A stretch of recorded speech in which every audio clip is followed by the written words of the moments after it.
Hello बच्चों, आज हम जानेंगे क्लास 11 हिंदी से चैप्टर 11 के प्रश्नों के उत्तर, जिसका शीर्षक है सूरदास।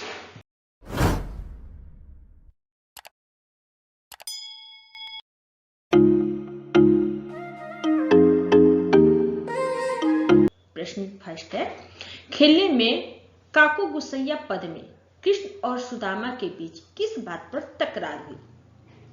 इसका आंसर है कृष्ण और सुदामा के खेल खेल में रूठने और फिर खुद मान जाने के स्वाभाविक प्रसंग का वर्णन किया गया है।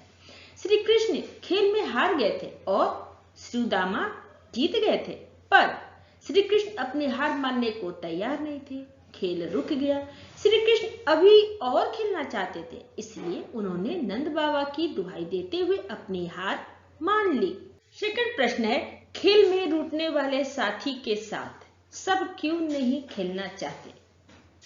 इसका आंसर है खेल में रूठने वाले साथी से सभी परेशान हो जाते हैं। खेल में सभी बराबर होते हैं, अतः जो हारता है उसे दूसरों की बारी देनी होती है। जो अपनी बारी नहीं देता है और रूठा रहता है, उसे कोई पसंद नहीं करता।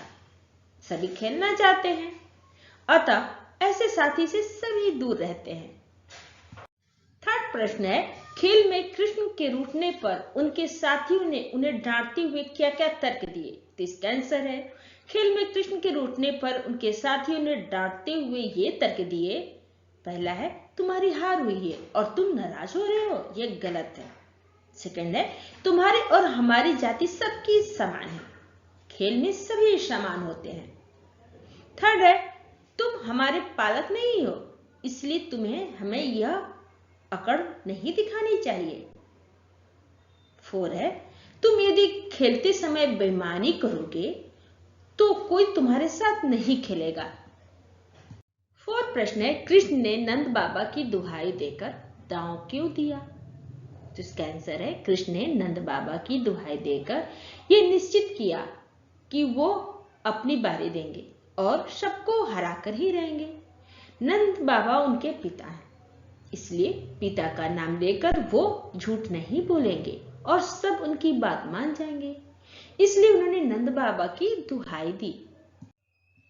5 प्रश्न है, इस पद से बाल मनोविज्ञान पर क्या प्रकाश पड़ता है? जिसका आंसर है इस पद से बाल मनोविज्ञान पर प्रकाश पड़ता है कि बच्चे हमेशा जीतना चाहते हैं। उनके अनुसार हमेशा जीत जरूरी होती है।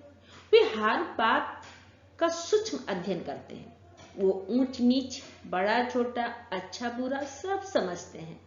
हालांकि उनके बीच के मनमुटाव क्षणिक होते हैं, थोड़ी देर में वो फिर एक हो जाते हैं। 6 प्रश्न है, गिरिधर नार नवावती से सखी का क्या आशय है? जिसका आंसर है ऐसा कहकर गोपियां कृष्ण पर व्यंग करती हैं। कहती हैं कि कृष्ण प्रेम के वशीभूत होकर एक साधारण बांसुरी को बजाते समय अपनी गर्दन झुका देते हैं। चूंकि गोपियां चुकी बांसुरी से सौत के समान ईर्ष्या रखती हैं, इसलिए वे बांसुरी को औरत के रूप में देखते हुए उन पर व्यंग कसती हैं। वो नहीं चाहती कि कृष्ण बांसुरी को इस प्रकार अपने होठों से लगाए। 7 प्रश्न है, कृष्ण के अधरों की तुलना, अधर यहाँ मतलब होठ से की गई है, की तुलना सेज से क्यों की गई है? तो इसका आंसर है कृष्ण के अधरों की तुलना निम्नलिखित कारणों से की गई है। पहला कारण है कृष्ण के अधर सेज के समान कोमल है।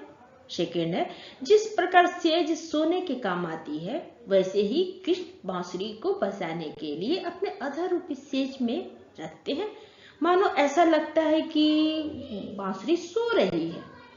8 प्रश्न है, पठित पदों के आधार पर सूरदास के काव्य की आप विशेषता बताइए।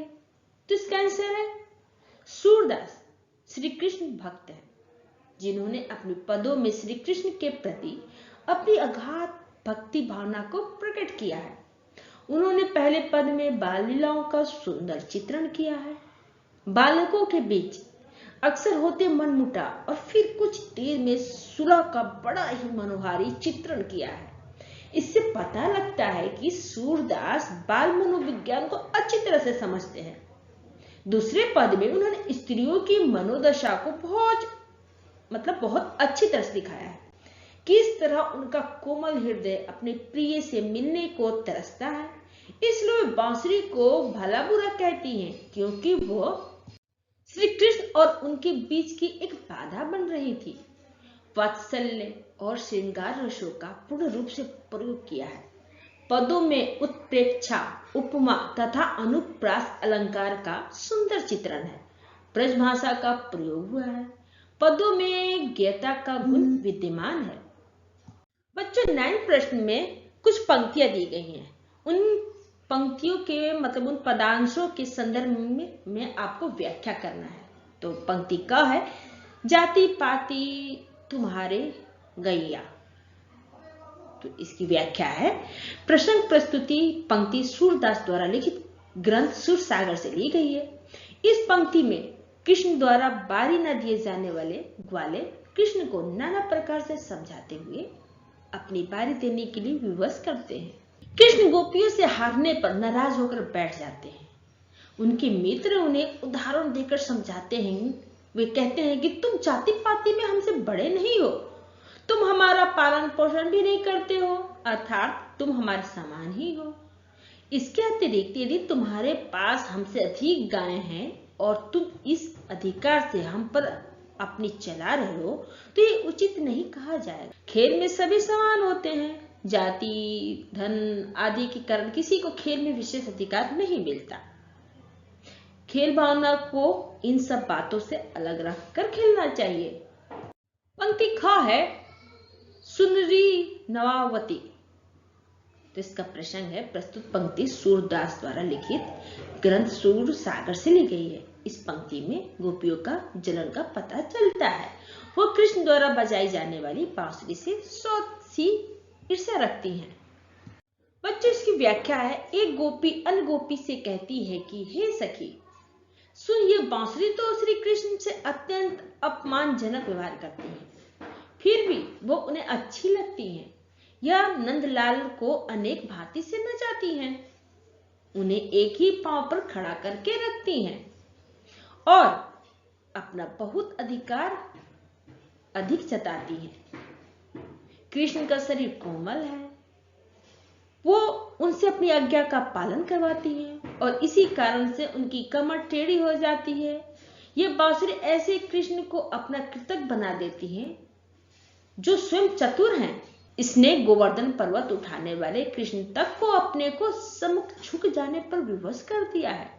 असल में बांसुरी बजाते समय के सारी मुद्राओं को देखकर गोपियों को लगता है कि कृष्ण हमारी कुछ नहीं सुनते हैं।